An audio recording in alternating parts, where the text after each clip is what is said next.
Hi students, ഇപ്പം നമുക്ക് ഫിൻഷ്യ miss web ടെക്നോളജീസിനെ പറ്റി നല്ല ധാരണയിൽ നമുക്കൊരു കിട്ടിയിട്ടുണ്ട്. ഇനിയിപ്പോൾ ഈ വെബ് ടെക്നോളജീസ് വെച്ചിട്ട് എങ്ങനെ നമുക്കൊരു വെബ്സൈറ്റ് ക്രിയേറ്റ് ചെയ്യാൻ പറ്റും അതൊന്ന് നോക്കാം, ഇല്ലേ ഫിൻഷ്യ? അതെ സർ. ഓക്കെ, അപ്പം നമുക്ക് ഏത് ടൈപ്പ് വെബ്സൈറ്റ് ഇപ്പം ക്രിയേറ്റ് ചെയ്യാനാണുള്ളത്? ഇപ്പം പല ടൈപ്പ് വെബ്സൈറ്റ് ഉണ്ട്. ഫ്ലിപ്കാർട്ടുകൾ അല്ലെങ്കിൽ ഇ കൊമേഴ്സ് സൈറ്റുകളുണ്ട്. പിന്നെ അതേമാതിരി തന്നെ കമ്പനികൾ പല ടൈപ്പ് സൈറ്റുകൾ അവരുടെ പ്രൊമോഷൻ്റെ ഭാഗമായിട്ട് ബ്രാൻഡിങ്ങിൻ്റെ ഭാഗമായിട്ടൊക്കെ ക്രിയേറ്റ് ചെയ്യും. സോ ഫിൻഷ്യ ഒരു വെബ്സൈറ്റ് എനിക്ക് ക്രിയേറ്റ് ചെയ്യണം. അപ്പോൾ എൻ്റെ ആവശ്യം എന്താണെന്ന് പറഞ്ഞു കഴിഞ്ഞാൽ, ഞാൻ ഈ മൃഗശാലകൾ, അതുപോലെ പക്ഷികൾ, ഇതൊക്കെ ഇഷ്ടമുള്ള ഒരാളാണ്. അപ്പോൾ എനിക്കൊരു വെർച്വലായിട്ടുള്ള ഒരു സൂ ക്രിയേറ്റ് ചെയ്യണം. അപ്പോൾ ഒരു വെർച്വൽ സൂ. അപ്പോൾ എനിക്ക് ആദ്യമായിട്ട് ഞാനിപ്പം പ്രൈവറ്റ് ആയിട്ടുള്ള ഒരു വെർച്വൽ സൂ ക്രിയേറ്റ് ചെയ്യുകയാണെങ്കിൽ സ്വാഭാവികമായിട്ട് ഏത് വെബ്സൈറ്റിലും നമ്മളൊരു എബൌട്ട് സെക്ഷൻ ഉണ്ടാവും. അപ്പോൾ എന്താണ് ഈ വെബ്സൈറ്റിൽ അല്ലെങ്കിൽ ഞങ്ങൾ എന്താണെന്ന് അറിയിക്കാൻ വേണ്ടിയിട്ടുള്ള ഒരു സെക്ഷനാണ് എബൌട്ട്. സോ എങ്ങനെ നമുക്കൊരു എബൌട്ട് സെക്ഷൻ ക്രിയേറ്റ് ചെയ്യാം എന്ന് നമുക്കിന്ന് നോക്കാം. സോ ഇതിനൊക്കെ എന്തൊക്കെയാണ് വേണ്ടത്? നമ്മൾ ക്രിയേറ്റ് ചെയ്യാൻ ആവശ്യമായിട്ട് എന്തൊക്കെ ടൂളുകൾ ഇതിൽ ആവശ്യമായിട്ട് വരാറുണ്ട്? ഇതിലിപ്പോൾ നമ്മൾ നേരത്തെ പറഞ്ഞു ഓൾറെഡി നമ്മൾ ഫ്രണ്ട് ആൻഡ് ടെക്നോളജീസ് ആയിട്ട് HTML, CSS, ജാവാസ്ക്രിപ്റ്റ് എന്ന് പറഞ്ഞിട്ട് നമ്മൾ ഓൾറെഡി പറഞ്ഞിട്ടുണ്ട്. നമ്മൾ ഫ്രണ്ട് ആൻഡ് ടെക്നോളജീസ് ഇവയൊക്കെ വെച്ചിട്ടാണ് നമ്മൾ എന്ത് ചെയ്യുന്നത്, സൈറ്റ് ക്രിയേറ്റ് ചെയ്യുന്നത്. ഓക്കെ, അപ്പോൾ അതിൽ നമുക്ക് സ്പെഷ്യൽ സോഫ്റ്റ്വെയർ എന്തെങ്കിലും HTML ചെയ്യാൻ ആവശ്യമായിട്ട് വരുന്നുണ്ടോ? നമുക്ക് എഡിറ്ററിൻ്റെ ആവശ്യം വരുന്നുണ്ട്. ഈ കാര്യങ്ങളൊക്കെ ഇപ്പോൾ HTML ആയാലും CSS ആയാലും നമ്മൾ എന്ത് യൂസ് ചെയ്തിട്ട് ചെയ്യുക, ഇതൊക്കെ നമുക്ക് കോഡ് ചെയ്തെടുക്കാൻ വേണ്ടിയിട്ട് നമുക്കൊരു എഡിറ്ററിൻ്റെ ആവശ്യം വരുന്നുണ്ട്. ആ എഡിറ്ററാണ് നമുക്ക് ഏത് വരുന്നത്, VS കോഡ്. ഒരുപാട് എഡിറ്റേഴ്സ് വരുന്നുണ്ട്, പക്ഷേ ഇപ്പം പോപ്പുലർ ആയിട്ട് നിൽക്കുന്ന മെയിനായിട്ട് നമ്മൾ ഡെവലപ്പേഴ്സ് എല്ലാവരും യൂസ് ചെയ്തുകൊണ്ടിരിക്കുന്ന ഒരു എഡിറ്ററാണ് VS code, visual studio code എന്ന് പറയുന്നത്. മറ്റ് എഡിറ്റേഴ്സ് പറയുകയാണെങ്കിൽ ഇപ്പോൾ സബ്ലൈം ഉണ്ട് അല്ലേ? അതെ. ഓക്കെ, നോട്ട് പ്ലസ് പ്ലസ് ഉണ്ട്, നോട്ട് പാഡ് പ്ലസ് പ്ലസ് ഉണ്ട്, അങ്ങനെ പല എഡിറ്റേഴ്സ് ഉണ്ട്. പക്ഷേ ഏറ്റവും ഫെമിലിയർ ആയിട്ടുള്ള ഒരു കോഡാണ് വിഷ്വൽ സ്റ്റുഡിയോ കോഡ്. പക്ഷേ അത് നമുക്ക് എവിടെ നിന്ന് അവൈലബിൾ? ഇത് ഫ്രീ ആയിട്ടാണോ? ഫ്രീ ആയിട്ട് കിട്ടുന്നതാണ്. അപ്പോൾ അത് നമ്മളെ വിഷ്വൽ സ്റ്റുഡിയോ കോഡിൻ്റെ നമുക്ക് സൈറ്റിൽ പോയി കഴിഞ്ഞാൽ ഫ്രീ ആയിട്ട് ഡൗൺലോഡ് ചെയ്യാം. അത് ഇൻസ്റ്റാൾ ചെയ്ത് വെച്ചു. ഇപ്പോൾ ഫിൻഷ്യയുടെ സിസ്റ്റത്തിൽ ഇപ്പം വിഷ്വൽ സ്റ്റുഡിയോ കോഡ് നമ്മൾ ഇൻസ്റ്റാൾ ചെയ്ത് വെച്ചായിരുന്നു അല്ലേ? അപ്പോൾ ഇനി നമുക്ക് നേരിട്ട് കോഡിങ്ങിലേക്ക് കടന്നാലോ? കോഡിങ്ങിലേക്ക് സ്റ്റാർട്ട് ചെയ്യാം. Okay, let start. ഓക്കെ, അപ്പോൾ സാറ് പറഞ്ഞിരിക്കുന്നത് ഇപ്പോൾ സാറിന് എന്ത് വേണമെന്നുള്ളതാണ്, ഒരു വെർച്വൽ സൂ ആയിട്ട് ബന്ധപ്പെട്ടിട്ടുള്ള ഒരു വെബ്സൈറ്റ് വേണമെന്നുള്ളതാണ്. അപ്പോൾ നമുക്കത് ക്രിയേറ്റ് ചെയ്യാൻ വേണ്ടി നമ്മൾ ഓൾറെഡി പറഞ്ഞു നമുക്ക് എന്ത് വേണം, ഒരു എഡിറ്റർ ആവശ്യമാണ്. അപ്പോൾ നമ്മൾ പറഞ്ഞ HTML, CSS നമ്മൾ ഓൾറെഡി ഒരുപാട് കാര്യങ്ങൾ പറഞ്ഞു. ഈ HTML, CSS, ജാവാസ്ക്രിപ്റ്റ് ഒക്കെ ക്രിയേറ്റ് ചെയ്യാൻ വേണ്ടിയിട്ട് നമുക്ക് എന്തിൻ്റെ ആവശ്യമുണ്ട്, ഈ ഒരു എഡിറ്ററിൻ്റെ ആവശ്യം വരുന്നുണ്ട്. അപ്പോൾ എല്ലാവരും എന്ത് ചെയ്തോളാം, ഒരു VS code, visual studio code download ചെയ്തെടുക്കാൻ എളുപ്പമാണ്. അതൊന്ന് ഡൗൺലോഡ് ചെയ്ത് വെക്കുക. അതിനുശേഷം നമുക്ക് എന്ത് ചെയ്യാം, അതിൽ സ്റ്റാർട്ട് ചെയ്യാം. ഓക്കെ, അപ്പോൾ ഇത് സ്റ്റാർട്ട് ചെയ്യുന്നതിന് മുന്നേ ആയിട്ട് നമ്മൾ ഫസ്റ്റ് എന്ത് ക്രിയേറ്റ് ചെയ്യണം, നമുക്കൊരു ഫോൾഡർ ക്രിയേറ്റ് ചെയ്യണം. അപ്പോൾ ഏതൊരു പ്രൊജക്റ്റ് നമ്മൾ സ്റ്റാർട്ട് ചെയ്യുമ്പോഴും നമ്മൾ എന്ത് ചെയ്യും, ഒരു ഫോൾഡറിൻ്റെ ഉള്ളിലാണ് അത് എന്ത് ചെയ്യുക, കംപ്ലീറ്റ് നമ്മുടെ പ്രൊജക്റ്റും കാര്യങ്ങളുടെ ഡീറ്റെയിൽസൊക്കെ കൊടുക്കുന്നുണ്ടാവും. അപ്പോൾ ഫസ്റ്റ് നമ്മൾ എന്ത് ചെയ്തോളാം, ഒരു ഫോൾഡർ ക്രിയേറ്റ് ചെയ്യാം. ഓക്കെ, എന്താണോ നമ്മൾ ആവശ്യം പ്രൊജക്റ്റിൻ്റെ നെയിം വെച്ചിട്ട് നിങ്ങൾക്ക് എന്ത് സ്റ്റാർട്ട് ചെയ്യാം, ഒരു ഫോൾഡർ ക്രിയേറ്റ് ചെയ്യാം. Virtual zoo.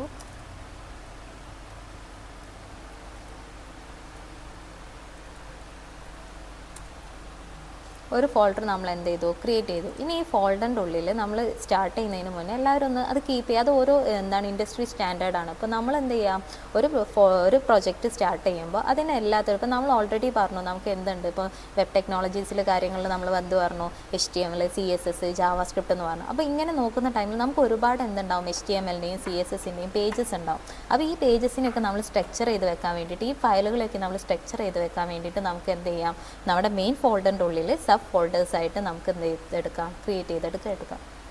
ഓക്കെ, അപ്പം സ്വാഭാവികമായിട്ട് ഈ ഫോൾഡറിൻ്റെ അകത്ത് ഇമേജസുമായിട്ട് ബന്ധപ്പെട്ട കാര്യങ്ങളുണ്ടാവും അല്ലേ? അപ്പോൾ അതാണ് നമ്മൾ ഇമേജസ് ആയിട്ട് സെപ്പറേറ്റ് ഇമേജസുകളൊക്കെ സ്റ്റോർ ചെയ്യാൻ വേണ്ടിയിട്ട് ഇമേജസ് എന്ന് പറഞ്ഞൊരു ഫോൾഡർ ആവാം അല്ലേ? അതേപോലെ തന്നെ ജാവാസ്ക്രിപ്റ്റ് നമ്മൾ പറഞ്ഞിട്ടുണ്ട്. അപ്പോൾ ജാവാസ്ക്രിപ്റ്റിൻ്റെ ഫയൽ കാര്യങ്ങൾ നമുക്ക് സെറ്റ് ചെയ്യാൻ വേണ്ടിയിട്ട് JS എന്ന് പറഞ്ഞിട്ടോ ജാവാസ്ക്രിപ്റ്റ് എന്ന് പറഞ്ഞിട്ടോ നമുക്ക് എന്ത് ക്രിയേറ്റ് ചെയ്യാം, ഒരു ഫോൾഡർ ക്രിയേറ്റ് ചെയ്തെടുക്കാം.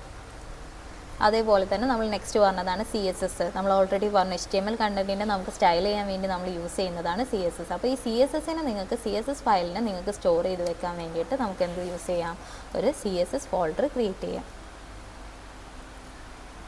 ഇതിപ്പോൾ എല്ലാ കമ്പനികളും ഒരേ ഫോൾഡർ സ്ട്രക്ചർ ഇങ്ങനെ തന്നെ കീപ്പ് ചെയ്യണമെന്ന് നിർബന്ധമൊക്കെ ഉണ്ടോ? ഇല്ല, ഇതൊരിക്കലും നിർബന്ധമായിട്ടുള്ള കാര്യങ്ങളല്ല. ഓരോ കമ്പനിക്ക് അതിൻ്റെതായിട്ടുള്ള എന്തുണ്ടാവും, ഒരു ഫോൾഡർ സ്ട്രക്ചർ ഉണ്ടാവും.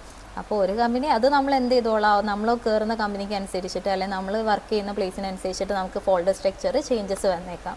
അപ്പൊ നമുക്കൊരു ഓർഗനൈസ് ആയിട്ട് വെക്കുക എന്നുള്ള ഉദ്ദേശം മാത്രമാണ് ഈ ഫോൾഡർ സ്ട്രക്ചർ കൊണ്ട് അത്രേ ഉദ്ദേശിക്കുന്നത്. ഉള്ളൂ, സ്ട്രക്ചർ ചെയ്തിട്ട് വെക്കുക. അപ്പോൾ ഒരുപാട് മൾട്ടിപ്പിൾസ് ഓഫ് ഇമേജസ് ഒക്കെ വരുന്ന ടൈമിൽ നമ്മൾ മെയിൻ ഫോൾഡറിൽ കൊടുക്കുമ്പോൾ അത് നമുക്ക് ബുദ്ധിമുട്ടാണ്. അത്ര നീറ്റായിട്ടുള്ള കാര്യമല്ല, ഒരുപാട് ഇമേജസ് ഫയൽ എല്ലാം കൂടെ ഒന്നിച്ച് കിടക്കുമ്പോൾ. അപ്പോൾ അതിന് നമ്മൾ സെപ്പറേറ്റ് ചെയ്തിട്ട് എന്ത് ചെയ്യുക, കാറ്റഗറൈസ് ചെയ്തിട്ട് ഓരോരോ ഫോൾഡറിൻ്റെ ഉള്ളിൽ സ്റ്റോർ ചെയ്ത് വെക്കുന്നു. സിമ്പിൾ ആയിട്ട് പറയുകയാണെങ്കിൽ ഒരു സൂപ്പർ മാർക്കറ്റിൽ നമ്മൾ പോയി കഴിഞ്ഞാൽ അവിടെയുള്ള ഐറ്റംസ് ഒക്കെ ഓർഗനൈസ് ചെയ്ത് വെച്ചാൽ നമുക്ക് വേണ്ട ഐറ്റംസ് വേഗം പോയിട്ട് നമുക്ക് തപ്പിയെടുക്കാം.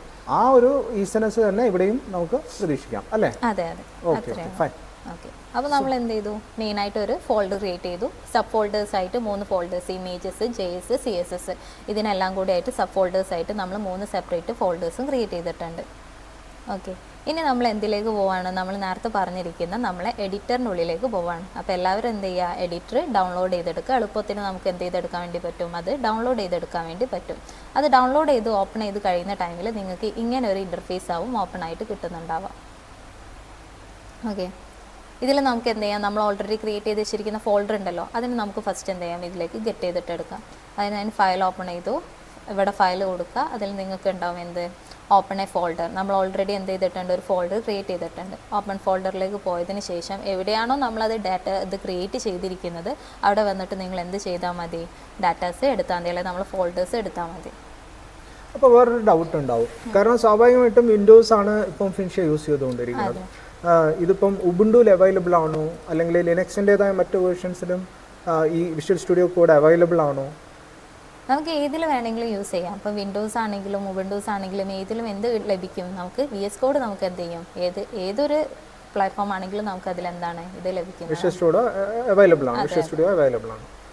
സോ അപ്പോൾ നമ്മൾ എന്ത് ചെയ്തു, വെർച്വൽസു ഇതാണ് നമ്മൾ എന്ത് ചെയ്തിരിക്കുന്നത്, ക്രിയേറ്റ് ചെയ്തിരുന്ന ഫോൾഡർ. ആ ഫോൾഡർ നമ്മൾ സെലക്ട് ചെയ്തു, എന്നിട്ട് സെലക്ട് ഫോൾഡർ കൊടുക്കാം. കാരണം നമ്മൾ ഓപ്പൺ ചെയ്യുന്ന ടൈമിൽ നമുക്ക് എന്ത് കിട്ടും, നമ്മളെ VS കോഡിൻ്റെ ഉള്ളിൽ, വിഷ്വൽ സ്റ്റുഡിയോ കോഡിൻ്റെ ഉള്ളിൽ നമ്മൾ ക്രിയേറ്റ് ചെയ്തിരിക്കുന്ന ഫോൾഡറും അതേപോലെ തന്നെ അതിൻ്റെ ഉള്ളിൽ നമ്മളെ സബ് ഫോൾഡേഴ്സും ക്രിയേറ്റ് ആയിട്ട് കിട്ടും. ഓക്കെ അല്ലേ? ഇനി നെക്സ്റ്റ് എന്ത് വേണം, നമ്മൾ ഓൾറെഡി പറഞ്ഞു, നമ്മളൊരു സൈറ്റ് ക്രിയേറ്റ് ചെയ്യണമെങ്കിൽ, നമ്മളൊരു വെബ്സൈറ്റ് ക്രിയേറ്റ് ചെയ്യണമെന്നുണ്ടെങ്കിൽ നമ്മൾ പറഞ്ഞിട്ടുണ്ട് ഒരുപാട് വെബ് പേജസിൻ്റെ എന്താണ് കളക്ഷനാണ് വെബ്സൈറ്റ് എന്ന് പറയുന്നത്. ആ വെബ് പേജിനുള്ളിൽ എന്തൊക്കെ ഉണ്ടാവുമെന്ന് നമ്മൾ പറഞ്ഞു. വെബ് പേജസിനുള്ളിൽ ഒരുപാട് ടെക്സ്റ്റ് ഉണ്ടാവും, ഇമേജസ് ഉണ്ടാവും, അങ്ങനെ ഒരുപാട് കാര്യങ്ങൾ കൂടിയിട്ടുള്ളതാണ് എന്തെന്ന് പറയുന്നത്, ഒരു വെബ് പേജ് എന്ന് പറയുന്നത്. അപ്പോൾ നമ്മൾ ആവശ്യം എന്താണ്, ഒരു വെർച്വൽസുമായിട്ട് ബന്ധപ്പെട്ടിട്ടുള്ള കുറച്ച് ഇമേജസും കാര്യങ്ങളും അതിൻ്റെ അബൌട്ട് കാര്യങ്ങളൊക്കെ ആഡ് ചെയ്തിട്ടുള്ള ഒരു വെബ്സൈറ്റ് ക്രിയേറ്റ് ചെയ്തെടുക്കുക എന്നുള്ളതാണ്. അപ്പോൾ ആ ഒരു കേസിലേക്ക് വരുമ്പം നമ്മൾ എന്ത് ചെയ്യണം, ആ കണ്ടന്റിനെയും ആ ഇമേജസിനെയൊക്കെ കൊടുക്കാൻ വേണ്ടിയിട്ട് അതിൻ്റെ ഒരു സ്ട്രക്ചർ ഉണ്ടാക്കിയെടുക്കാൻ വേണ്ടിയിട്ട്, അല്ലെങ്കിൽ ബിൽഡ് ചെയ്തെടുക്കാൻ വേണ്ടിയിട്ടാണ് നമ്മൾ എന്ത് യൂസ് ചെയ്യാന്ന് പറഞ്ഞിട്ടുണ്ട്, HTML യൂസ് ചെയ്യാം. Hyper text markup language HTML നമ്മൾ യൂസ് ചെയ്യാമെന്ന് പറഞ്ഞിട്ടുണ്ട്. ഓക്കെ, അതിനുവേണ്ടി നമ്മൾ എന്ത് ചെയ്യണം, ഫസ്റ്റ് ഒരു HTML ഫയൽ നമ്മൾ ക്രിയേറ്റ് ചെയ്യണം. ഓക്കെ, ഇതുവരെ നമ്മൾ ഫയലോ കാര്യങ്ങളോ ക്രിയേറ്റ് ചെയ്തിട്ടില്ല. ഇനി നമ്മൾ എന്ത് ചെയ്യാൻ വേണ്ടി പോവാണ്, HTML ക്രിയേറ്റ് ചെയ്യാൻ, നമ്മുടെ സൈറ്റിൻ്റെ പേജ് ക്രിയേറ്റ് ചെയ്യാൻ വേണ്ടിയിട്ട് HTML ഒരു ഫയൽ നമ്മൾ എന്ത് ചെയ്തെടുക്കുകയാണ്, ക്രിയേറ്റ് ചെയ്യാൻ വേണ്ടി പോവാണ്. ഓക്കെ.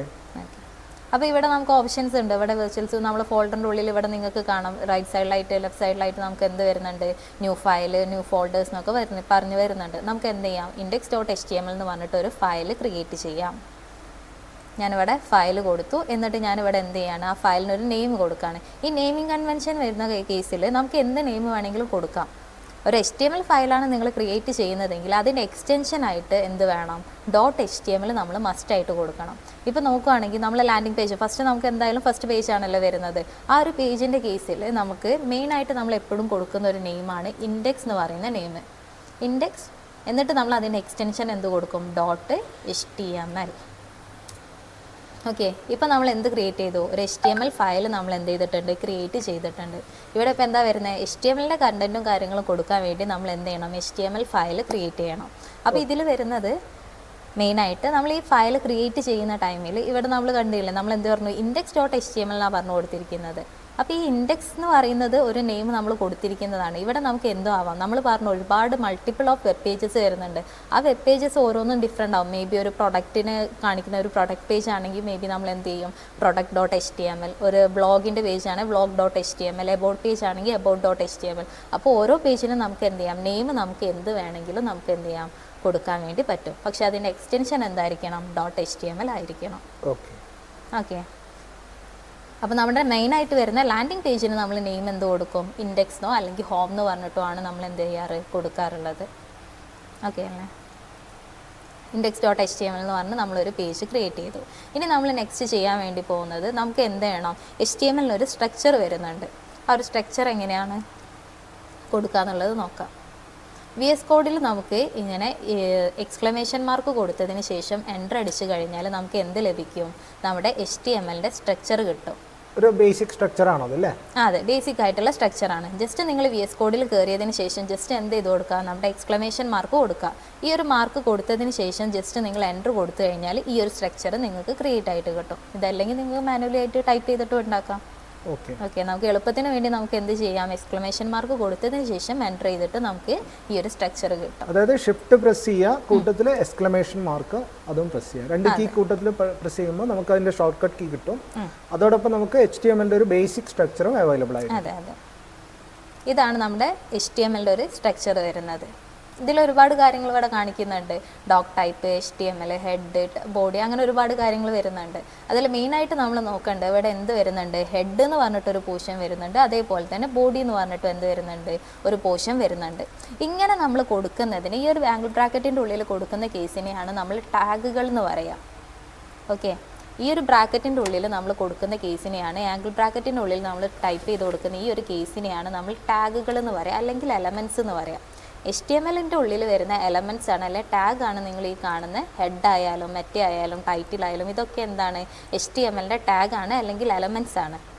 ഓക്കെ, അപ്പോൾ അതിൽ ചില HTML ടാഗ് ക്ലോസ് ചെയ്യുന്ന രീതിയിലുള്ള ഫോർവേഡ് സ്ലാഷ് വെക്കുന്നുണ്ട്. അപ്പോൾ അത് ഒന്ന് ഓപ്പണിംഗ് ടാഗ്സ് ആണ്, മറ്റൊന്ന് ക്ലോസിംഗ് ടാഗ് ആണ്. അതെ അതെ, ഇതെന്താന്ന് വെച്ച് കഴിഞ്ഞാൽ നമുക്ക് എന്തുണ്ടാവും, ഇപ്പോൾ ഒരു ടാഗ് കൊടുക്കുകയാണെങ്കിൽ ആ ഒരു ടാഗിന് ഓപ്പണിംഗും ഉണ്ടാവാം, ക്ലോസിംഗ് ആണ്. രണ്ട് ടൈപ്പ് വരുന്നുണ്ട്. നമുക്ക് ഓപ്പണിംഗ് ക്ലോസിംഗും വരുന്ന ടാഗും വരുന്നുണ്ട് ഇതിൻ്റെ ഉള്ളിൽ, HTMLൻ്റെ ഉള്ളിൽ. അതല്ലാതെ ഓപ്പണിംഗ് ടാഗ് മാത്രം വരുന്ന ടാഗ്സും വരുന്നുണ്ട്. ഇപ്പോൾ ഇവിടെ നമ്മൾ കാണുന്ന എല്ലാ ടാഗുകളും ഏതാ വരുന്നത്, ഓപ്പണിങ്ങും ക്ലോസിങ്ങും വരുന്നതാണ്. ഇവിടെ ടൈറ്റിൽ നോക്കുകയാണെങ്കിൽ ടൈറ്റിൽ ഇവിടുന്ന് ഓപ്പൺ ചെയ്തു, അതിനെ എന്ത് ചെയ്തു, സ്ലാഷ് വെച്ചിട്ട് അവരെന്ത് ചെയ്തു, ക്ലോസ് ചെയ്തു. നമ്മൾ ഫോർവേഡ് സ്ലാഷ് കൊടുത്തിട്ട് നമ്മൾ ചെയ്യുന്നതിനെയാണ് എന്ത് വരുന്നത്, അത് ക്ലോസിങ് ആവും.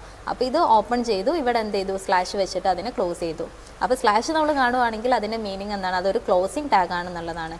ഓപ്പണിംഗ് ടാഗിൽ എന്തുണ്ടാവില്ല, സ്ലാഷ് ഉണ്ടാവില്ല. ഓക്കെ അല്ലേ. അപ്പോൾ HTML എന്ന് പറഞ്ഞു വരും, അതിൻ്റെ ഉള്ളിൽ ഹെഡ് എന്ന് പറഞ്ഞിട്ടൊരു പോർഷൻ ഉണ്ട്, അത് കഴിഞ്ഞിട്ട് ബോഡി എന്ന് പറഞ്ഞിട്ടൊരു പോർഷൻ ഉണ്ട്. ഈ HTML ടാഗിൻ്റെ ഉള്ളിലാണ് എന്ത് വരുന്നത്, HTML ടാഗ് ഇവിടെ ഓപ്പൺ ചെയ്തിട്ട് അത് ക്ലോസ് ആവുന്നത് എവിടെയാണ്, ഏറ്റവും താഴെയാണ്. ഓക്കെ, അതിനുള്ളിലാണ് എന്ത് വന്നിരിക്കുന്നത്, ഈ ഹെഡ് എന്ന് പറഞ്ഞിരിക്കുന്ന ഈ പോർഷനും അതേപോലെ തന്നെ ബോഡി എന്ന് പറയുന്ന പോർഷനും വരുന്നത്. ബോഡി ഇവിടെ ഓപ്പൺ ചെയ്തു, അത് ഇവിടെ എന്ത് ചെയ്തു, ക്ലോസ് ചെയ്തു. സോറി, ഹെഡ് ഓപ്പൺ ചെയ്തു, ക്ലോസ് ചെയ്തു. ബോഡി ഇവിടുന്ന് ഓപ്പൺ ചെയ്തു, അത് ഇവിടെ എന്ത് ചെയ്തു, ക്ലോസ് ചെയ്തിട്ടുണ്ട്. അത് രണ്ട് സെക്ഷൻ ആയിട്ടാണ് ഡിവൈഡ് ചെയ്തത്, ഹെഡിന്റെ ഒരു സെക്ഷനും ബോഡിയുടെ ഒരു സെക്ഷനും വരുന്നുണ്ട്. അപ്പോൾ നമുക്ക് ബോഡി സെക്ഷനിലുള്ള കാര്യങ്ങളായിരിക്കും യൂസേഴ്സ് കൂടുതൽ കാണുന്ന പാർട്ട് അല്ലേ? അതെ അതെ, നമ്മളിപ്പോൾ അതെ സൈറ്റ് എടുത്തു കഴിഞ്ഞാൽ നമ്മൾ കാണുന്ന ഏരിയാസ് ഉണ്ടല്ലോ, നമ്മൾ പറഞ്ഞ ഈ ഇമേജസും കണ്ടന്റും കാര്യങ്ങളൊക്കെ, അതൊക്കെ നമ്മൾ കൊടുക്കുന്നത് എവിടെയാണ്, നമ്മുടെ ഈ ബോഡി പാർട്ടിലാണ്. പിന്നെ ഹെഡിന്റെ ആ സെക്ഷനിൽ ടൈറ്റിൽ എന്ന് പറയുന്നതോ? അതെ, ഹെഡിൻ്റെ ഉള്ളിൽ നമ്മളിപ്പോൾ ഒരുപാട് ടാഗ്സ് കാണുന്നുണ്ട്. അതിലൊന്നാണ് ടൈറ്റിൽ എന്ന് പറയുന്ന ടാഗ്. ഈ ടൈറ്റിൽ ടാഗ് നമ്മൾ കൊടുക്കുന്നത് എന്തിനാന്ന് വെച്ചാൽ, നമ്മൾ വെബിൽ നമ്മൾ ഓരോ ടാബ്സ് എടുക്കുമല്ലോ. ഇപ്പോൾ എക്സാമ്പിളായിട്ട് നോക്കുവാണെങ്കിൽ നമ്മളിപ്പോൾ വെബ്സൈറ്റ്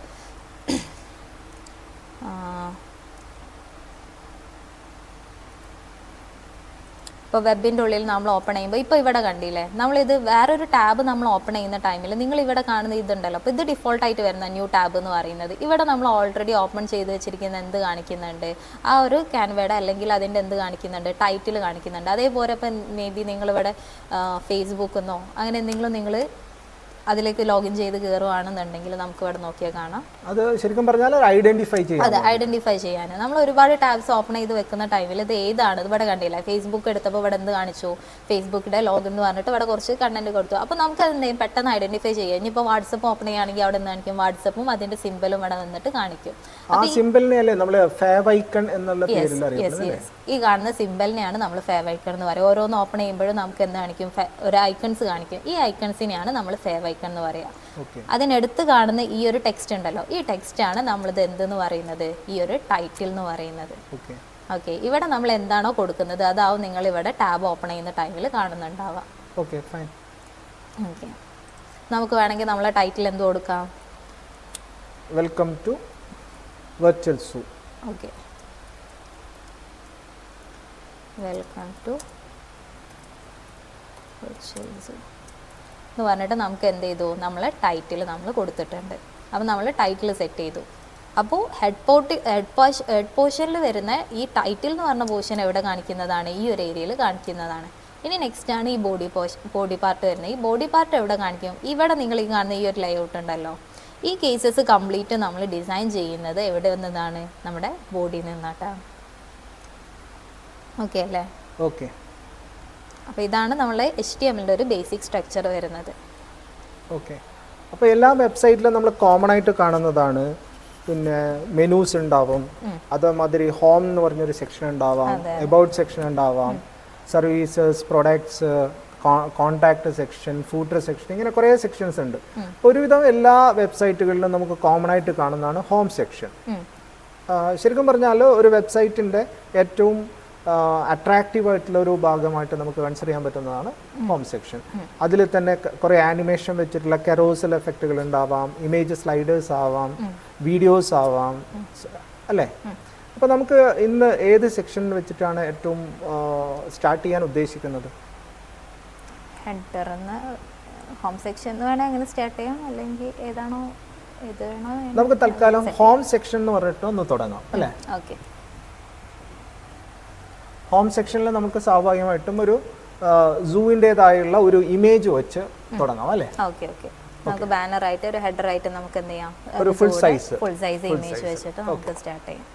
ഓക്കെ, അങ്ങനെയാണെന്നുണ്ടെങ്കിൽ നമുക്ക് എന്ത് ചെയ്യാം, HTML ഉള്ളിൽ ഒരുപാട് എന്ത് വരുന്നുണ്ട്, വേറെ ഒരുപാട് ടാഗ് വരുന്നുണ്ട്, അല്ല എലമെന്റ്സ് വരുന്നുണ്ട്. ഇതൊക്കെ യൂസ് ചെയ്തിട്ട് നമ്മളിപ്പോൾ പറഞ്ഞ ആ ഒരു ഇമേജ് നമുക്ക് അവിടെ കൊണ്ടുവരാൻ വേണ്ടി നോക്കാം. ഓക്കെ. അതിനുവേണ്ടി ഫസ്റ്റ് ഞാൻ എന്ത് ചെയ്യുന്നുണ്ട്, നമുക്ക് div എന്ന് പറഞ്ഞിട്ട് എന്ത് വരുന്നുണ്ട്, ഒരു ടാഗ് വരുന്നുണ്ട്. ഇത് നമ്മുടെ HTML ഉള്ളിൽ വരുന്ന ഒരു എലമെന്റ് ആണ് div എന്ന് പറയുന്നത്. ഡിവിഷൻ എന്നുള്ള അർത്ഥത്തിൽ ഓരോ ഡിവിഷൻ ആയിട്ട് ഡിവൈഡ് ചെയ്യുന്നു എന്നുള്ള അർത്ഥത്തിൽ. അതെ അതെ, div എന്ന് പറഞ്ഞു കഴിഞ്ഞാൽ തന്നെ ഒരു കണ്ടെയ്നർ ആയിട്ട്, നമ്മളിപ്പോൾ പറഞ്ഞല്ലോ ഒരു ഹെഡർ എന്ന് പറഞ്ഞിട്ട് നമുക്കൊരു സെക്ഷൻ വേണമെന്നുള്ളത്, ആ ഒരു സെക്ഷനെ നമുക്ക് എന്ത് ചെയ്യാം, ഒരു കണ്ടെയ്നറിൻ്റെ ഉള്ളിൽ അല്ലെ ഒരു ഡിവിഷൻ ആയിട്ട് നമുക്ക് സെറ്റപ്പ് ചെയ്തെടുക്കാൻ വേണ്ടി പറ്റും. അതിന് വേണ്ടിയിട്ട് നമുക്ക് എന്ത് ടാഗ് യൂസ് ചെയ്യാം, div എന്ന് പറഞ്ഞ ടാഗ് യൂസ് ചെയ്യാം. ലൈക്ക് എന്താണ്, കണ്ടെയ്നർ തന്നെ നമ്മൾ ആ ഒരു സെക്ഷനെ കംപ്ലീറ്റ് ആയിട്ട് നമ്മൾ എന്ത് ചെയ്യാണ്, ഈ ഒരു കണ്ടെയ്നറിൻ്റെ ഉള്ളിൽ റാപ്പ് ചെയ്യാണ്. അപ്പോൾ div എന്ന് പറഞ്ഞിട്ട് നമ്മൾ കൊടുത്തു. ഇനി നമ്മൾ പറഞ്ഞിരിക്കുന്നത് എന്താ, നമുക്ക് ആ ഒരു സെക്ഷൻ്റെ ഉള്ളിൽ എന്ത് വേണം എന്നാണ് പറഞ്ഞിരിക്കുന്നത്, നമുക്ക് ആ ഒരു സെക്ഷൻ്റെ ഉള്ളിൽ എന്ത് വേണം, ഒരു ഇമേജ് വേണം, അതല്ലേ പറഞ്ഞിരിക്കുന്നത്? അതെ, ഒരു ഇമേജ് വേണം. അതെ, അതിനു വേണ്ടി നമ്മൾ യൂസ് ചെയ്യുന്ന ഒരു ടാഗാണ് ഇതെന്ന് പറയുന്നത്, IMG എന്ന് പറയുന്ന ടാഗ്. ഓക്കെ. ഓക്കെ, IMG എന്ന് പറഞ്ഞ ഈ ഒരു ടാഗ് യൂസ് ചെയ്തിട്ടാണ് നമ്മൾ എന്ത് ചെയ്യുക, ആ ഒരു ഇമേജിനെ ഇതിലേക്ക് ഇംപ്ലിമെൻറ്റ് ചെയ്യുന്നത്. അപ്പോൾ നമ്മൾ നേരത്തെ പറഞ്ഞിട്ടുണ്ടായിരുന്നില്ല, HTML നമുക്ക് 2 ടൈപ്സ് എലമെൻറ്റ്സ് വരുന്നുണ്ട്, ക്ലോസിങ്ങും ഓപ്പണിങ്ങും വരുന്നതും ക്ലോസിങ് മാത്രമല്ല ക്ലോസിങ് ഇല്ലാത്തതുമായിട്ടുള്ള എന്ത് വരുന്നുണ്ട്, എലമെൻറ്റ്സ് വരുന്നുണ്ടെന്ന് പറഞ്ഞല്ലോ. അങ്ങനെയാണെങ്കിൽ ഇവിടെ നോക്കിയാൽ നിങ്ങൾക്ക് കാണാം, div നമ്മൾ ഇവിടുന്ന് ഓപ്പൺ ചെയ്തു ക്ലോസ് ചെയ്തു. പക്ഷേ IMG ടാഗിന് നമുക്ക് എന്ത് നിർബന്ധമില്ല, ക്ലോസിങ് ടാഗ് നിർബന്ധമില്ല. നമ്മൾ IMG ടാഗിന് എന്ത് ചെയ്യില്ല, ഈ ഒരു രീതിയിൽ നമ്മൾ ക്ലോസിങ് ടാഗ് എന്ത് ചെയ്യില്ല, സെറ്റപ്പ് ചെയ്ത് കൊടുക്കത്തില്ല. ഇങ്ങനെ നമ്മൾ കൊടുക്കില്ല. ഇൻ കേസ് നിങ്ങളത് ടൈപ്പ് ചെയ്തിട്ടുണ്ടെങ്കിൽ അവിടെ വന്നിട്ടുണ്ടെങ്കിൽ അത് എന്ത് ചെയ്യില്ല, എററോ കാര്യങ്ങളോ വരുന്നില്ല. പക്ഷെ അതിന് നമുക്ക് എന്തില്ല, IMG ടാഗിന് ഇമേജ് കൊടുക്കാൻ വേണ്ടിയിട്ട് ഈ ഒരു ക്ലോസിംഗ് ടാഗിൻ്റെ ആവശ്യം വരുന്നില്ല. ക്ലോസിംഗ് ടാഗ് ഇല്ലെങ്കിലും അത് വർക്കിംഗ് ആണ്. IMG ടാഗിൻ്റെ ഉള്ളിൽ നമുക്ക് SRC എന്ന് പറഞ്ഞിട്ട് ഒരു ആട്രിബ്യൂട്ട് ഉണ്ട്. അപ്പം ഒരു ടാഗിൻ്റെ അകത്ത് നമുക്ക് കുറേ ആട്രിബ്യൂട്ട്സ് അല്ലെങ്കിൽ അതിൻ്റെ പ്രോപ്പർട്ടീസ് നമുക്ക് സെറ്റ് ചെയ്യാം. അതെ അതെ. അപ്പോൾ ഈ ടാഗിൻ്റെ അകത്ത് തന്നെ ഓപ്പണിംഗ് ടാഗിൻ്റെ അകത്തെ ടാഗുകളിൽ നമ്മൾ അഡീഷൻ ആയിട്ട് കൊടുക്കുന്ന തിങ്സ് ആണ് ഈ പ്രോപ്പർട്ടീസ്. ഓക്കെ. അപ്പോൾ SRC എന്ന് പറയുന്നത് ഇമേജ് എന്ന് പറയുന്ന ടാഗിൻ്റെ ഒരു പ്രോപ്പർട്ടിയാണ്. നമ്മൾ ഓരോ ടാഗുകൾക്കും ഓരോ എലമെന്റ്സിന് എന്ത് വരുന്നുണ്ട്, അതിൻ്റെതായിട്ടുള്ള പ്രോപ്പർട്ടീസ് വരുന്നുണ്ട്, അല്ലെ ആട്രിബ്യൂട്ട്സ് വരുന്നുണ്ട്. ഈ ആട്രിബ്യൂട്ട്സ് എന്ന് പറയുന്നതും പ്രോപ്പർട്ടീസ് എന്ന് പറയുന്നത് എന്താണ്, ഈ ഒരു രീതിയിലാണ് നമ്മൾ അതിനെ റൈറ്റ് ചെയ്തിട്ട് എടുക്കുക. നമ്മൾ ഈ ഒരു ഈക്വൽ ടു സിമ്പിൾ ഇട്ടിട്ട് ഡബിൾ കോളൻ ഇട്ടിട്ട് നമ്മൾ എന്ത് ചെയ്യും, അത് റൈറ്റ് ചെയ്യും. അപ്പോൾ ആ പ്രോപ്പർട്ടീൻ്റെ അകത്തുള്ള വാല്യൂ ആണ് നമ്മൾ ഈക്വൽ ടു എന്ന് പറഞ്ഞിട്ട് സ്പെസിഫൈ ചെയ്യണത്. അതെ അതെ. സോ SRC എന്ന് പറഞ്ഞാൽ അതൊരു ഫയലിന്റെ സോഴ്സ് ആയിരിക്കാം, അല്ലേ? മേ ബി അതെയാ. SRC എന്ന് പറയുന്നത് എന്താണ്, നമ്മളെ ഇമേജിൻ്റെ ആ ഒരു സോഴ്സ് ആണ്. നമ്മളിപ്പോൾ പറഞ്ഞല്ലോ നമുക്ക് എന്ത് ചെയ്യണം, ഇമേജിനെയാണ് ഇതിലേക്ക് ഇംപ്ലിമെൻറ്റ് ചെയ്യേണ്ടത്. അതിനുള്ള ഒരു ആട്രിബ്യൂട്ടാണ് SRC എന്ന് പറഞ്ഞിരിക്കുന്നത്. ഇവിടെ നമുക്ക് എന്ത് ചെയ്യാം, ആ ഇമേജിനെ കണക്ട് ചെയ്യാൻ വേണ്ടി പറ്റും. ഓക്കെ. എനിക്ക് ഈ ഇമേജ് വേണ്ടത് ഒരു സൂവിനെ റെപ്രസെൻ്റ് ചെയ്യുന്ന രൂപത്തിലുള്ള ഒരു ഇമേജ് വേണം. ഇമേജ് വേണം. അതെ, നമുക്ക് നോക്കാം. ഇമേജസും നമുക്ക് എന്ത് ചെയ്യാം ടൈപ്പ് സെർച്ച് ഇന്റർനെറ്റിൽ ചെയ്ത് അവൈലബിൾ ആയിട്ടുള്ളതല്ലേ? ആ അതെ, ഏതെങ്കിലും ഒന്ന് നമുക്ക് ലഭിക്കുമോ എന്നുള്ളത് നോക്കാം.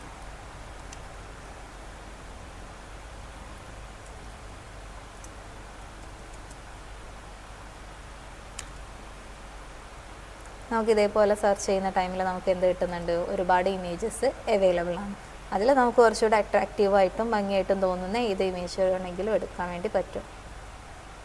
അങ്ങനെയാണെങ്കിൽ നമ്മൾ കുട്ടികളൊക്കെ താല്പര്യപ്പെടുന്നതാണല്ലോ, അപ്പൊ നമുക്ക് ആ സൂ എന്നുള്ള ആ ഇമേജ് എടുത്താലോ? ഓക്കെ ഓക്കെ, നമുക്ക് എന്ത് ചെയ്യാം, ഈ ഒരു ഇമേജസിനെ എടുക്കാം. ഓക്കെ, നമുക്ക് എന്ത് ചെയ്തെടുക്കാം, ഈ ഒരു ഇമേജ് നമുക്ക് അതിലേക്ക് ഇംപ്ലിമെൻറ്റ് ചെയ്യാം.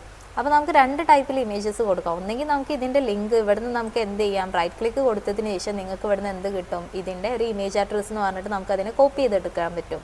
ഒന്നെങ്കിൽ നിങ്ങൾക്ക് എന്ത് ചെയ്യാം, ഈ ഇമേജസിനെ ഇവിടുന്ന് കോപ്പി ചെയ്തിട്ട് എടുത്തതിന് ശേഷം എവിടെ കൊണ്ടുവന്നിട്ട് പേസ്റ്റ് ചെയ്ത് കൊടുക്കാം, നമ്മൾ ഓൾറെഡി പറഞ്ഞിരിക്കുന്ന ഈ ഒരു SRC ഫയലിനുള്ളിൽ വന്നിട്ട് പേസ്റ്റ് ചെയ്യാം.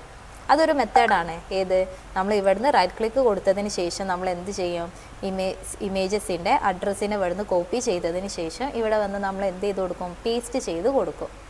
അതായത് ആ ഇമേജ് എവിടെയാണോ ഉള്ളത് റിസൈഡ് ചെയ്യുന്നത് അതിൻ്റെ പാത്താണത്. ഓക്കെ, അത് നമ്മൾ ഇവിടെ വന്നിട്ട് പേസ്റ്റ് ചെയ്തു. ഇനി അതല്ലാതെ സെക്കൻഡ് വൺ ഓപ്ഷനാണ് ഇതെന്ന് പറയുന്നത്, നമ്മൾ ഈ ഇമേജിനെ സേവ് ചെയ്യുക എന്നുള്ളത്. ഇതാണ് നമ്മളെ കറക്റ്റായിട്ടുള്ള മെത്തേഡ് വരുന്നത്. നമ്മൾ ഇവിടുന്ന് എന്ത് ചെയ്യും, ഇമേജസിനെ സേവ് ഇമേജസ് എന്ന് പറഞ്ഞിട്ട് നമ്മൾ എവിടെ പോയിട്ട് പേസ്റ്റ് ചെയ്യും, നമ്മളെ ഫയലിൻ്റെ ഉള്ളിൽ നമ്മൾ ഓൾറെഡി എന്ത് ക്രിയേറ്റ് ചെയ്തിട്ടുണ്ടായിരുന്നു, നമ്മളെ ഫയലിൻ്റെ ഉള്ളിൽ ഓൾറെഡി നമ്മൾ എന്ത് ക്രിയേറ്റ് ചെയ്തു, ഇമേജസ് എന്ന് പറഞ്ഞിട്ട് ഒരു ഫോൾഡർ ക്രിയേറ്റ് ചെയ്തിട്ടുണ്ട്. ആ ഒരു ഫോൾഡർ എന്തിനു വേണ്ടിയിട്ടുള്ളതാണ്, നമ്മൾ ഈ ഇമേജസിനെ സേവ് ചെയ്യാൻ വേണ്ടിയിട്ടുള്ളതാണ്. അപ്പോൾ ആ ഫോൾഡറിൻ്റെ ഉള്ളിൽ കയറിയതിന് ശേഷം വെർച്വൽ സൂവിൻ്റെ ഉള്ളിൽ ഇമേജസ് എന്ന് പറഞ്ഞ ഫോൾഡറിനുള്ളിൽ കയറിയതിന് ശേഷം നമ്മൾ എന്ത് ചെയ്ത് കൊടുക്കുക, ആ ഇമേജിനെ സേവ് ചെയ്യാം. അപ്പോൾ അതിന്റെ പേര് നമുക്ക് അതിനനുസരിച്ചിട്ട് മാറ്റി കൊടുക്കേണ്ടി വരും. ഹോം ഡോട്ട് ഹോം അങ്ങനെ എന്തെങ്കിലും ഹോം ഇമേജ് എന്നോ അല്ലെങ്കിൽ ഇമേജ് എന്ന് പറഞ്ഞിട്ട് ഞാൻ സേവ് ചെയ്യും. ഹോം ഇമേജ് എന്ന് പറഞ്ഞിട്ട് നമുക്ക് എന്ത് ചെയ്യാം, ആ ഇമേജിനെ സേവ് ചെയ്തിട്ട് കൊടുക്കാം. അപ്പോൾ ഇതാണ് കൂടുതൽ കുറച്ചുകൂടിയും ബെറ്റർ ആയിട്ടുള്ള ഒരു മെത്തേഡ്. മറ്റേതാവുമ്പോൾ ഏതെങ്കിലും കാരണവശാൽ അവർ ആ ഇന്റർനെറ്റ് റെഫറൻസ് എന്നത് മാറ്റുവാണെങ്കിൽ, ലൊക്കേഷൻ മാറ്റുവാണെങ്കിൽ ഒക്കെ എന്ത് ചെയ്യാം, നമ്മളുടെ സൈറ്റ് അത് അവൈലബിൾ ആവാതിരിക്കും അല്ലേ, ഇമേജ് അവൈലബിൾ ആവാത്ത ഒരു വിഷയം വരാം. അതെ, അപ്പോൾ നിങ്ങൾ ചെയ്യുന്ന ടൈമിൽ എന്ത് ചെയ്തോളാം, ആ ഇമേജസിനൊക്കെ സേവ് ചെയ്തോളാം. നിങ്ങൾ ഫോൾഡറിൻ്റെ ഉള്ളിൽ സേവ് ചെയ്തതിന് ശേഷം അതിനെ അവിടുന്ന് പിക്ക് ചെയ്തിട്ട് എടുക്കാം. ഒരു മെത്തേഡ് ഇവിടുന്ന് നമുക്ക് പെട്ടെന്ന് ചെയ്തെടുക്കാം. നമുക്ക് എന്ത് ചെയ്യാം, ഇവിടുന്ന് ഈ URL പാസ് എടുത്തതിന് ശേഷം അവിടെ വന്നിട്ട് പേസ്റ്റ് ചെയ്ത് കൊടുത്താൽ മതി.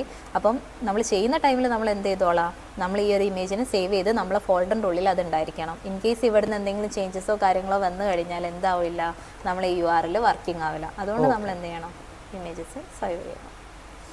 നമുക്ക് റൺ ചെയ്ത് നോക്കാം. Okay, sure. ഓക്കെ, അങ്ങനെയാണെങ്കിൽ നമുക്ക് എന്ത് ചെയ്യാം, നമ്മൾ ഈ ഫയലൊന്ന് റൺ ചെയ്ത് നോക്കാം. റൺ ചെയ്ത് നോക്കണം എന്നുണ്ടെങ്കിൽ നിങ്ങൾക്ക് എന്ത് ചെയ്യാം, ഒന്നെങ്കിൽ നിങ്ങളെ ഓൾറെഡി നിങ്ങൾ ക്രിയേറ്റ് ചെയ്ത് വെച്ചിരിക്കുന്ന ഫയൽ ഉണ്ടല്ലോ, ഇവിടെ വന്ന് നോക്കിക്കഴിഞ്ഞാൽ ഇവിടെ എന്ത് ക്രിയേറ്റ് ആയിട്ടുണ്ടാവും, index.html എന്ന് പറഞ്ഞ ഫയൽ നമ്മൾ ക്രിയേറ്റ് ചെയ്തല്ലോ. ഇതിന് റൈറ്റ് ക്ലിക്ക് കൊടുത്തിട്ട് നിങ്ങൾക്ക് എന്ത് ചെയ്യാം, ഓപ്പൺ വിത്ത് എന്ന് പറഞ്ഞിട്ട് നിങ്ങൾക്ക് ഇഷ്ടപ്പെടുന്ന ഏത് ബ്രൗസറിലേക്കാണോ ഓപ്പൺ ചെയ്യാൻ ഉദ്ദേശിക്കുന്നത് ആ ബ്രൗസർ കൊടുക്കുക. ഞാനിവിടെ ഗൂഗിൾ ക്രോമിലേക്ക് കൊടുക്കുന്നുണ്ട്. ഇവിടെ വന്നതിന് ശേഷം റൈറ്റ് ക്ലിക്ക് കൊടുക്കുക, open with Google Chrome setup ചെയ്ത് കൊടുക്കുക. അങ്ങനെയാണ് നമുക്ക് എന്ത് കിട്ടി, ആ ഒരു ഇമേജ് ഇവിടെ വന്നിട്ടുണ്ട്. അപ്പം എന്നെ സംബന്ധിച്ചിടത്തോളം ഇവിടെ ഇപ്പോൾ ഒരു ഇമേജ് ആയിട്ടുണ്ട്. പക്ഷേ എനിക്ക് ഏത് വെബ്സൈറ്റ് ഓപ്പൺ ചെയ്ത് കഴിഞ്ഞാൽ അതിൻ്റെ മുകളിൽ കുറേ, ഇതിപ്പം ഇമേജ് നമ്മൾ കൊണ്ടുവന്നു കഴിഞ്ഞു, പക്ഷേ എനിക്ക് കുറേ മെനൂസ് ഉണ്ടാവുമല്ലോ, ഇങ്ങനെ ഹോം, എബൌട്ട്, അത് ഏറ്റവും ടോപ്പിൽ വരണം. അപ്പം അത് നമുക്കൊന്ന് ക്രിയേറ്റ് ചെയ്താലോ? നമുക്ക് ക്രിയേറ്റ് ചെയ്യാം. അതേപോലെ തന്നെ ഇമേജ് നമുക്ക് എന്താണ്, അപ്പോൾ ഇതൊരു സൈഡിൽ ആ ഇമേജിന്റെ സൈസിലാണ് വന്നിരിക്കുന്നത്. നമുക്ക് എന്തായിരുന്നു വേണ്ടിയിരുന്നത്, ഒരു ഫുൾ സൈസായിരുന്നു നമ്മൾ പറഞ്ഞിരുന്നത്. അപ്പോൾ അതുപോലെ നമുക്ക് എന്ത് ചെയ്തെടുക്കാം, സെറ്റ് ചെയ്തെടുക്കാം. പിന്നെ നിങ്ങൾ ശ്രദ്ധിച്ചോ, ഇവിടെ നമ്മൾ ഓൾറെഡി എന്ത് പറഞ്ഞിട്ടുണ്ടായിരുന്നു, ടൈറ്റിൽ എന്ന് പറഞ്ഞത് നമ്മൾ പറഞ്ഞിട്ടുണ്ടായിരുന്നു. ഇവിടെ എന്ത് വന്നിട്ടുണ്ട്, നമ്മൾ HTML ഉള്ളിൽ നമ്മൾ ഇവിടെ എന്ത് ടൈറ്റിലാണോ കൊടുത്തിരിക്കുന്നത് ആ ഒരു ടൈറ്റിൽ നമുക്ക് എവിടെ അവൈലബിൾ ആയിട്ടുണ്ട്, ഇവിടെ അവൈലബിൾ ആയിട്ടുണ്ട്. ഓക്കെ ഓക്കെ, അപ്പോൾ ഇമേജസ് നമ്മൾ എന്ത് ചെയ്തു, ഇനി ആ ഇമേജിന്റെ ഹൈറ്റും അതിന്റെ വിഡ്ത്തും നമുക്ക് സെറ്റ് ചെയ്യണം. അത് HTML ടാഗിന്റെ അകത്ത് തന്നെ പ്രോപ്പർട്ടി ആയിട്ട് ഇനീഷ്യലി നമുക്ക് സെറ്റ് ചെയ്ത് കൊടുക്കാൻ വേണ്ടി പറ്റും. ഫസ്റ്റ് എന്താ നമുക്ക് ഇമേജസിന്റെ എന്ത് ചെയ്ത് കൊടുക്കാം, HTML വെച്ചിട്ട് എങ്ങനെ ഇമേജിനെ സൈസ് ചെയ്യാം അതൊന്ന് നോക്കാം. HTML-നുള്ളിൽ ആട്രിബ്യൂട്ട് ആയിട്ട് പോകുന്ന ഓക്കെ. അങ്ങനെയാണെങ്കിൽ നമ്മളിപ്പോൾ പറഞ്ഞല്ലോ, നമുക്ക് ഇമേജിൻ്റെ ഉള്ളിൽ SRC എന്ന് പറഞ്ഞിട്ട് ഒരു ആട്രിബ്യൂട്ട് ഉണ്ട് എന്നുള്ളത്. അതേപോലെ തന്നെ നമുക്ക് വേറൊരു ആട്രിബ്യൂട്ടാണ് എന്തെന്ന് പറയുന്നത്, ഹൈറ്റ് വിഡ്ത്ത് എന്ന് പറയുന്നത്. നമുക്ക് എന്ത് സെറ്റ് ചെയ്ത് കൊടുക്കാം, വിഡ്ത്ത് എന്ന് പറഞ്ഞതിന് ശേഷം വിഡ്ത്ത് എന്ന് പറഞ്ഞിട്ടുള്ള ഈ ഒരു ആട്രിബ്യൂട്ട് കൊടുത്തതിന് ശേഷം നമുക്ക് എന്ത് ചെയ്യാം, നമുക്ക് എന്താ വേണ്ടത്, ഫുൾ സൈസാണ് വേണ്ടത്. അങ്ങനെ നോക്കുകയാണെങ്കിൽ നമ്മളെ സ്ക്രീനിൽ എന്ത് വരും, ഫുൾ സൈസ് വരും. അപ്പോൾ 100% നമുക്ക് എന്ത് സെറ്റപ്പ് ചെയ്ത് കൊടുക്കണം, അതിൻ്റെ വിഡ്ത്ത് സെറ്റപ്പ് ചെയ്ത് കൊടുക്കണം. അത് ഞാനിവിടെ എന്ത് കൊടുക്കാണ്, 100% എന്ന് പറഞ്ഞു കൊടുക്കാണ്. അപ്പോൾ ഓരോ ഡിവൈസിന്റെയും വിഡ്ത്തിനനുസരിച്ച് അത് എന്താവും, സൈസ് ചെയ്യും. അതെ, എല്ലാ ഡിവൈസിലും എന്ത് നടക്കും, 100% അത് എന്തായി നിൽക്കും, ഫില്ലായിട്ട് നിൽക്കും. 100% എന്ന് പറഞ്ഞു കഴിഞ്ഞാൽ നമ്മൾ ഈ ലെഫ്റ്റ് ടു റൈറ്റ് വരെ വരുന്ന ഈ ഒരു സൈസാണ് എന്തെന്ന് പറയുന്നത്, 100% എന്ന് പറയുന്നത്. 50% ആണെങ്കിൽ അതിന്റെ കറക്റ്റ് ഹാഫ് ആയിട്ട് നമുക്ക് സ്ക്രീനിന്റെ കറക്റ്റ് ഹാഫ് ആയിട്ട് വരും. അപ്പോൾ നമുക്ക് എന്ത് വേണം, ഫുൾ സൈസിൽ വേണം. നമ്മൾ എന്ത് ചെയ്തു, വിഡ്ത്ത് 100% സെറ്റ് ചെയ്ത് കൊടുത്തു. എന്നതിന് ശേഷം നമ്മൾ ഈ ഫയൽ നമ്മൾ എന്ത് ചെയ്യണം, സേവ് ചെയ്തിട്ട് വേണം നമ്മൾ എന്ത് ചെയ്യാൻ, അവിടെ റൺ ചെയ്ത് നോക്കാൻ. നമ്മൾ ഇവിടെ നിന്ന് എന്ത് ചെയ്യുക, സേവ് ചെയ്യുക. ഒന്നെങ്കിൽ നിങ്ങൾക്ക് ഫയലിന് വന്നിട്ട് എന്ത് ചെയ്ത് കൊടുക്കുക, സേവ് പറഞ്ഞു കൊടുക്കുക, അല്ലെങ്കിൽ കൺട്രോൾ-S. ഇവിടെ തന്നെ അതിൻ്റെ ഷോർട്ട് അവിടെ കൊടുക്കുന്നുണ്ട്, സേവ് കൊടുക്കുക അല്ലെങ്കിൽ കൺട്രോൾ-S കൊടുക്കുക. എന്നിട്ട് സേവ് ചെയ്തതിന് ശേഷം മാത്രമേ നിങ്ങൾക്ക് എന്ത് ചെയ്യാൻ പറ്റുള്ളൂ, ഇവിടെ വന്നതിന് ശേഷം റീഫ്രഷ് ചെയ്ത് കഴിഞ്ഞാൽ അതെന്താവും, അവിടെ വർക്കിംഗ് ആവും. അവിടുന്ന് സേവ് ചെയ്തിട്ടില്ല എന്നുണ്ടെങ്കിൽ ഇവിടെ വന്ന് നമ്മൾ റീഫ്രഷ് ചെയ്ത് നോക്കിക്കഴിഞ്ഞാൽ നമ്മളെ ഫയൽ എന്താവില്ല, റണ്ണിങ് ആവില്ല. അപ്പോൾ നമ്മളൊരു ചേഞ്ച് ചെയ്താൽ അവിടെ നിന്ന് എന്ത് ചെയ്യുക, ഫയൽ സേവ് ചെയ്യുക, ദെൻ ഇവിടെ വന്നിട്ട് നമ്മൾ എന്ത് ചെയ്ത് നോക്കുക, ഒന്ന് റീഫ്രഷ് ചെയ്താൽ നമ്മൾ ചേഞ്ചസ് ഇവിടെ. അപ്പം നമ്മളിപ്പം നല്ല ഭംഗിയുള്ളൊരു ഹോം പേജ്, അതിൻ്റെ അകത്തൊരു ഇമേജ് കൊണ്ടുവന്നു. അപ്പം ഈ ഇമേജിൻ്റെ മുകളിലായിട്ടാണ് ഇനി നമുക്ക് എന്ത് വരേണ്ടത്, നമ്മളുടെ മെനൂസ് വേണ്ടത് അല്ലേ. അപ്പോൾ നമുക്ക് ഏതൊക്കെ ടൈപ്പ് മെനു എന്ന് പറഞ്ഞാൽ സ്വാഭാവികമായിട്ട് ഇതൊരു ഹോം സെക്ഷനായിട്ട് കൺസിഡർ ചെയ്യാം. അത് കഴിഞ്ഞാൽ നമുക്ക് ഈ സൂവിനെ പറ്റിയുള്ള ഒരു ഇൻട്രോ കൊടുക്കാൻ വേണ്ടിയിട്ട് നമുക്കൊരു എബൌട്ട് സെക്ഷനും ആവാം. ഓക്കെ, അപ്പോൾ അതിൽ നമുക്ക് മെനു സെക്ഷൻ എങ്ങനെ ചെയ്യുന്നു എന്ന് നോക്കാം. ഓക്കെ, നമുക്ക് ഒരു 3-4 മെനൂസ് എന്ത് ചെയ്യാം, ഇതിലേക്ക് ആഡ് ചെയ്ത് കൊടുക്കാം. ഹോം, അബൌട്ട്, ഗാലറീസ് എന്നൊക്കെ പറഞ്ഞിട്ട്. ഓക്കെ, അതിന് വേണ്ടിയിട്ട് ഞാനിവിടെ എന്ത് ചെയ്യാണ്, നമ്മൾ ഈ ഒരു ഡിവിൻ്റെ ഉള്ളിൽ തന്നെ, ഈ ഒരു ഡിവിൻ്റെ ഉള്ളിൽ ഞാൻ എന്ത് സെറ്റ് ചെയ്ത് കൊടുക്കുകയാണ്, വേറെ ഒരു ഡിവിനെ സെറ്റ് ചെയ്ത് കൊടുക്കുകയാണ്. ഏതിന് വേണ്ടിയിട്ട്, നമ്മൾ മുകളിൽ പറഞ്ഞിരിക്കുന്ന ആ മെനൂസിന് സെറ്റപ്പ് ചെയ്ത് കൊടുക്കാൻ, ലോഗോയും മെനൂസും സെറ്റ് ചെയ്തെടുക്കാൻ. അതിൽ ഞാൻ എന്ത് ചെയ്തു, നമ്മുടെ മെയിൻ ഡിവിൻ്റെ ഉള്ളിൽ ഞാൻ വേറെ സബ് ഡിവിനെ ക്രിയേറ്റ് ചെയ്തു. എന്നിട്ട് ആ ഡിവിൻ്റെ ഉള്ളിൽ നമ്മൾ എന്ത് വേണം, നമുക്ക് ലെഫ്റ്റ് സൈഡിലായിട്ട് ഒരു ലോഗോ വേണം അല്ലേ സർ? അതെ, ലെഫ്റ്റ് സൈഡിൽ ഒരു ലോഗോ വേണം, റൈറ്റ് സൈഡിലായിട്ട് അലൈൻഡ് ആയിട്ട് നമുക്ക് കുറച്ച് മെനൂസ് വേണം. അങ്ങനെയാണ് ഞാൻ എന്ത് ചെയ്തു, ഒരു ഡിവ് ക്രിയേറ്റ് ചെയ്തു. അതിനുള്ളിൽ വീണ്ടും ഞാൻ എന്ത് ചെയ്യാണ്, സബ് ഡിവുകൾ ക്രിയേറ്റ് ചെയ്യാണ്. ഇത് നമുക്ക് എന്തിനു വേണ്ടിയിട്ടുള്ളതാണ്, ലോഗോ സെറ്റ് ചെയ്ത് കൊടുക്കാനുള്ള ഡിവാണ്. നെക്സ്റ്റ് വരുന്നത് എന്തിനു വേണ്ടിയിട്ടുള്ളതാണ്, നമ്മളെ പറഞ്ഞിരിക്കുന്ന ഈ മെനൂസ് നമുക്ക് സെറ്റ് ചെയ്തെടുക്കാനുള്ളത്. അപ്പോൾ ഫസ്റ്റ് വേണമെങ്കിൽ നമുക്ക് ഇവിടെ എന്ത് ചെയ്യാം, ഒരു ലോഗോ കൊടുക്കാം അല്ലേ. അവിടെ തൽക്കാലം നമുക്ക് ലോഗോ എന്ന് കൊടുക്കാം, ഇമേജ് പിന്നീട് നമുക്ക് കൊണ്ടുവരാം. ഓക്കെ, അങ്ങനെയാണെങ്കിൽ ഞാൻ എന്ത് ചെയ്യാണ്, ലോഗോ എന്ന് ജസ്റ്റ് ടൈപ്പ് ചെയ്തിട്ട് അവിടെ വെച്ചിരിക്കാം. നമുക്ക് അവിടെ ഇമേജ് പിന്നീട് കൊണ്ടുവരാം ഇതേ മെത്തേഡ് തന്നെ. ഓക്കെ, എന്നിട്ട് ഈ ഡിവിൽ ഞാൻ അവിടെ എന്ത് കൊടുക്കുകയാണ്, നമ്മൾ എന്ത് പറഞ്ഞു, നമുക്ക് മെനൂസ് വേണമെന്ന് പറഞ്ഞിട്ടുണ്ട്. അങ്ങനെയാണെങ്കിൽ നമുക്ക് ആ മെനൂസിനെ സെറ്റപ്പ് ചെയ്യാൻ വേണ്ടി നമ്മൾ യൂസ് ചെയ്യുന്ന വേറെയും കുറച്ച് ടാഗുകളുണ്ട്. അതിലൊന്നാണ് UL എന്ന് പറഞ്ഞിട്ടുള്ള ഒരു ടാഗ് വരുന്നുണ്ട്. UL എന്ന് പറഞ്ഞു കഴിഞ്ഞാൽ അൺഓർഡേർഡ് ലിസ്റ്റ് ചെയ്യിക്കാൻ വേണ്ടി, നമ്മളിപ്പോൾ എന്താ മെനൂസ് എന്ന് പറയുന്ന ഒരു ടൈപ്പ് ലിസ്റ്റ് അല്ലേ വരുന്നത്. അപ്പോൾ നമുക്കിങ്ങനെ ലിസ്റ്റ് ചെയ്യിക്കാൻ വേണ്ടി നമ്മൾ യൂസ് ചെയ്യുന്ന ഒരു ടാഗാണ് ഏതെന്ന് പറയുന്നത്, UL എന്ന് പറഞ്ഞിരിക്കുന്ന ഈ ഒരു ടാഗ്. അതായത് കുറേ ലിസ്റ്റ് ഓഫ് ഐറ്റംസ് ഷോ ചെയ്യിപ്പിക്കുക, അതാണ് അതിന്റെ. അതിൽ തന്നെ UL, U stands for unordered, order ഒന്നും നിർബന്ധമല്ല എന്നുള്ള അർത്ഥത്തിലായിരിക്കും അല്ലേ. അതെ, അതിനുള്ളിൽ നമ്മൾ എന്ത് ചെയ്യും, ലിസ്റ്റിനെ റെപ്രസെന്റ് ചെയ്യുന്ന LI എന്ന് പറഞ്ഞ ടാഗിനുള്ളിൽ നമ്മൾ എന്ത് സെറ്റപ്പ് ചെയ്ത് കൊടുക്കും, ഈ ഹോം, അബൌട്ട് എന്ന് പറഞ്ഞത് നമ്മൾ സെറ്റ് ചെയ്ത് കൊടുക്കും.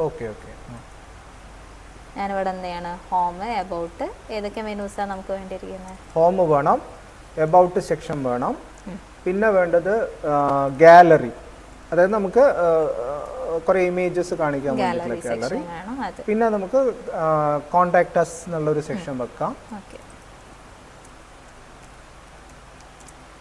ഇപ്പോൾ തൽക്കാലം അത് വെക്കാം. നമുക്ക് പിന്നെ ആവശ്യത്തിനനുസരിച്ച് മെനൂസ് അവിടെ എന്താ ചേർക്കാം അല്ലേ. അതെ, അപ്പോൾ നമ്മളൊരു മെനുവിന് വേണ്ടിയിട്ട് നമ്മൾ എന്ത് ചെയ്തു, ഒരു ഡിവിൻ്റെ ഉള്ളിൽ ലോഗോ എന്ന് പറഞ്ഞിട്ട് ഒരു ഡിവ് എടുത്തിട്ടുണ്ട്. വേറൊരു ഡിവിൻ്റെ ഉള്ളിൽ നമ്മൾ ഈ മെനൂസിനെല്ലാം കൂടെ നമ്മൾ ഗ്രൂപ്പ് ചെയ്ത് വെച്ചിട്ടുണ്ട്. നമുക്കിനി എന്താണ് ഔട്ട്പുട്ട് വരുന്നത് നോക്കാം. നിങ്ങൾ എന്ത് ചെയ്യുക, സേവ് ചെയ്തതിന് ശേഷം ഞാൻ കൺട്രോൾ-S അടിച്ചിട്ട് ഞാൻ എന്ത് ചെയ്തു, സേവ് ചെയ്തതിന് ശേഷം നമ്മൾ എന്ത് ചെയ്യുക, ഇവിടെ വന്നിട്ടൊന്ന് റിഫ്രഷ് ചെയ്ത് നോക്കാം. അപ്പം ശരിയാണ്. പക്ഷേ ഈ മെനു വന്നിരിക്കുന്ന, അതിൽ മെനു വന്നു, മെനുവിൻ്റെ ഐറ്റംസ് അവിടെ കാണിച്ചിട്ടുണ്ട്, ലിസ്റ്റ് ഐറ്റംസ്. പക്ഷേ അതിനൊക്കെ എന്താണ്, കുറച്ച് സിംബൽസ് അവിടെ റെപ്രസെന്റ് ചെയ്യുന്നത് അല്ലേ. അപ്പൊ ഇത് തന്നെയാണ് അതിന്റെ ഒരു അൺഓർഡേർഡ് ലിസ്റ്റ് എന്നുകൊണ്ട്. കാരണം താഴത്തെ മുകളിലായാലും മുകളിലത്തെ താഴെയായാലും അതിൽ പ്രയോറിറ്റി ഇല്ല. 1 2 3 എന്നാണെങ്കിൽ അതിനെന്ത് ഓർഡേർഡ് ലിസ്റ്റ് എന്നാണ് പറയാം. സാധാരണഗതിയിൽ ഇത് നീളത്തിൽ ഒരേപോലെയല്ലേ ഒരു ലൈനിലായിട്ടല്ലേ വരേണ്ടത്. അതെ അതെ അപ്പം അത് നമുക്ക് HTML എന്ന് പറയുന്ന ആ ഒരു ഇത് വെച്ചിട്ട് ചെയ്യുന്നതാണോ അതോ നമ്മൾ ഭംഗിയാക്കാൻ വേണ്ടിയിട്ട് യൂസ് ചെയ്യുന്ന മറ്റൊരു ഏരിയയില്ലേ? അതെ അതെ മറ്റൊരു ടെക്നോളജിയാണ് ഇതെന്ന് പറയുന്നത് CSS എന്ന് പറയുന്നത്. നമ്മൾ ഓൾറെഡി പറഞ്ഞു കഴിഞ്ഞു എന്ത് നമ്മളെ ലേഔട്ട് ചേഞ്ച് ചെയ്യാൻ, കളർ കൊടുക്കാൻ, അതിന് സ്റ്റൈൽ ചെയ്യാൻ വേണ്ടി നമ്മൾ ചെയ്യുന്ന ഒന്നാണ് ഇതെന്ന് പറയുന്നത് CSS എന്ന് പറയുന്ന ടെക്നോളജി. ഓക്കെ, എനിക്ക് അങ്ങനെയാണെങ്കിൽ എനിക്ക് നമ്മൾ ഇത്ര വരെ ചെയ്തല്ലോ, അതിൻ്റെ എങ്ങനെയാണ് CSS വെച്ച് ഇതിനെ ബ്യൂട്ടിഫിക്കേഷൻ ചെയ്യുക അല്ലെങ്കിൽ സ്റ്റൈലൈസ് ചെയ്യുക, ആ രീതിയിലേക്ക് നമ്മൾ ഒന്ന് ഫോക്കസ് ചെയ്ത് കഴിഞ്ഞാലോ? ഓക്കെ, അപ്പോൾ നമുക്ക് അടുത്ത സെക്ഷൻ എങ്ങനെയാണ് നമുക്ക് നിലവിലുള്ള HTML പേജിനെ CSS വെച്ചിട്ട് കാസ്കേഡിംഗ് സ്റ്റൈൽ ഷീറ്റ് എന്ന് പറയുന്ന ആ ഒരു ടെക്നോളജി വെച്ചിട്ട് നമുക്ക് എങ്ങനെ ഭംഗിയാക്കി വെക്കാം എന്ന് നോക്കാം. ഓക്കെ. സോ അടുത്ത സെക്ഷനിലേക്ക് നമുക്ക് പോവാം.